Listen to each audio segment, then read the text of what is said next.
नमस्कार विद्यार्थी मित्रांनो.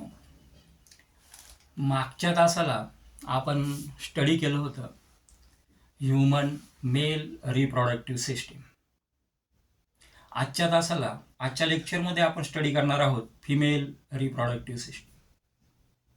4 किंवा 5 मार्क्ससाठी यावर क्वेश्चन विचारला जातो.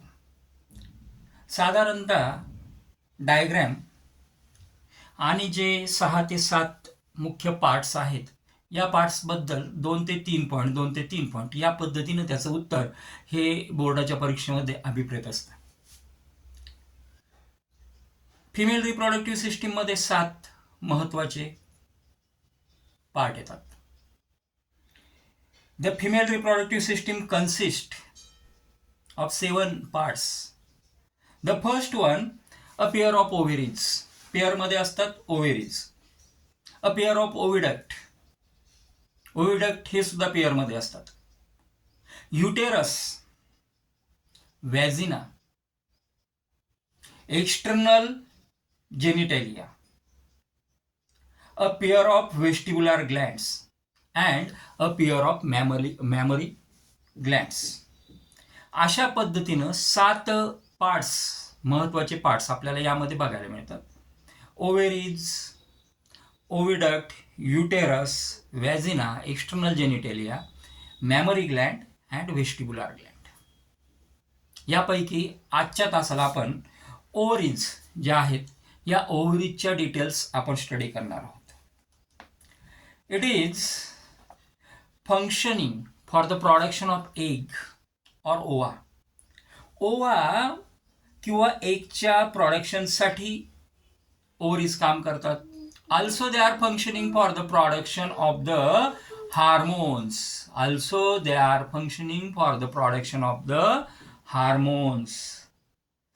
As well as they are oval shape, solid organ.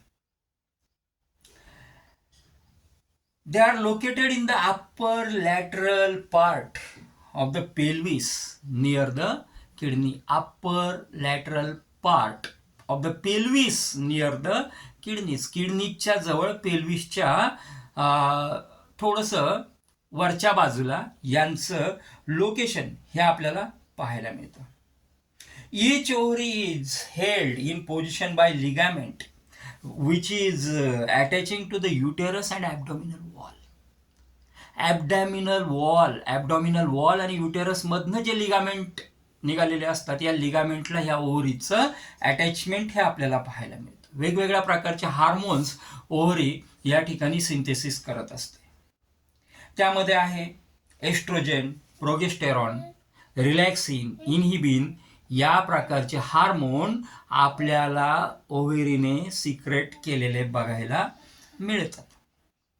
पुढच्या लेक्चरमध्ये आपण structure and development of the ovary, ओव्हरीचं डेव्हलपमेंट कसं होतं, ओव्हरीचं स्ट्रक्चर नक्की काय आहे आणि ओव्हरीची हिस्टॉलॉजी काय आहे हे आपण समजून घेऊया. Thanks for watching the video.